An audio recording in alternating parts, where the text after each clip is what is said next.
โย สัมภาษณ์แน่นอนได้รัด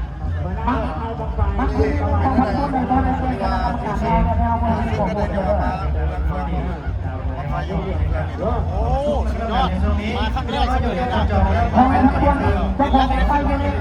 อันนู้นของผมมันแก้แก้ มาเห็นมา เพ ด้ว ราะว่าย มันมีเท่านี้ ถ้ากรรมการให้เขาบอกว่าพูดว่ามันจะไปสู่ตัวตามตัวตามแล้วพูดว่าตัวที่สองนะตัวที่ ทำไมบุญทำมาปีนี้บุญไม่ได้เด้อแต่ว่าเรื่องของแฮมบ้านพักอย่างต้องจองก่อนย่านห้องนั่งไปตู้คือเขาไปจองก่อนเนี่ยทีมงานเขาจองก่อน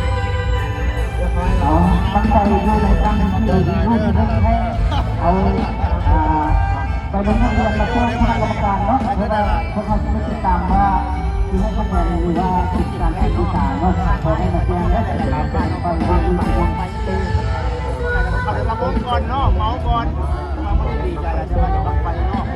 แต่ว่าอย่างนี้บังไฟนอกเริ่มติดก่อนนะต่อไปจะเป็นบังไฟใหญ่ไฟล้านไฟมือไฟเศษเนาะไฟมือวันนี้เป็นมือแรกได้เนาะมือแรกมันจุดเนาะบังไฟนอกเวลามาเดือเขาเป็นกัน2 มือเนาะมือกับมือเนาะ